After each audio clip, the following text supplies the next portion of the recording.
Xin chào tất cả mọi người, đây lại là Ngọc. Đây hôm nay mình sẽ chơi một cục slime, đó chính là slime 12 cành ở bên nhà sách. Nhà sách ở trường mình đó mọi người. Tại mình mua lâu quá quên rồi. Mua lâu mình giờ mới chơi nè. Nè giờ mình gỡ ra nha. Ê cái này là nó có sẵn chứ không có bóc siêu được nha. Nè giờ mình sẽ lấy ra nha. Ê quên giới thiệu thành viên nữa. Giới thiệu thành viên đó chính là em mình, tên là Mon. Hello mọi người đi Mon. Hello. Nó em mình tên là Mon mà tên thật của nó là Nguyễn Bảo Nghi. Mọi người tên Mon, mọi người kêu tên Mon hoặc là kêu tên Nghi cũng được nha. Giờ mình sẽ chơi slime chung với bé Mon nha.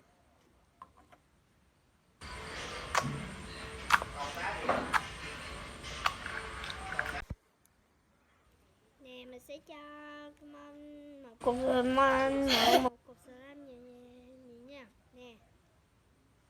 Nói sao? Cảm ơn.